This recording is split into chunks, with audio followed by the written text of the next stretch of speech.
আসসালামু আলাইকুম রহমতুল্লাহ।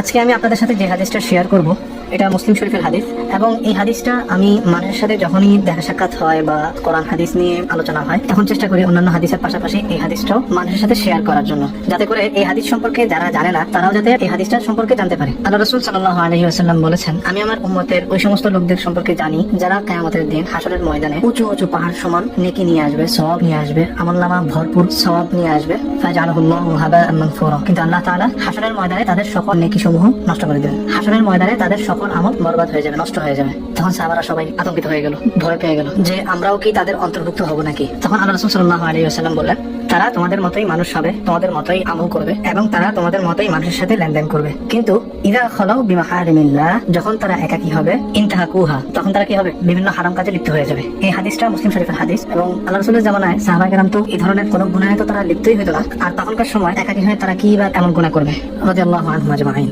তো এই হাদিসটা বর্তমান সময়ের জন্যই, আমার জন্যই হাদিস, আপনার জন্যই হাদিস। যাদের কাছে স্মার্টফোন আছে, যাদের কাছে মোবাইল আছে, যাদের কাছে ইন্টারনেট আছে, যাদের কাছে ল্যাপটপ আছে, প্রত্যেকের জন্যই এই হাদিস। আর বর্তমান সময় প্রত্যেকের হাতেই পুরো দুনিয়া, সবার কাছে অ্যান্ড্রয়েড, সবার কাছে ল্যাপটপ, সবার কাছে আইফোন এবং সবার কাছেই স্মার্টফোন। আমরা যারাই একাকী হয়ে নির্জনে বসে নিজের রুমে যে কোনো ধরনের গুনাহে লিপ্ত হওয়া থেকে বিরত থাকার চেষ্টা করবো, পাশাপাশি অন্য সব ধরনের গুনাহ থেকে নিজেকে হেফাজত রাখবো। নির্জনে, গোপনে কিংবা প্রকাশ্যে যত ধরনের গুনাহ আমরা ইতিপূর্বে করেছি আল্লাহ তাআলার কাছে সেগুলোর জন্য তওবা করবো এবং পরবর্তী সময় থেকে সেগুলো থেকে বিরত রাখবো নিজেকে। আশা করি থানা রহমতুল্লাহ আলাইহি বলেন, একজন মানুষের গুনাহ থেকে বিরত থাকার জন্য একটা কাজ করাই যথেষ্ট।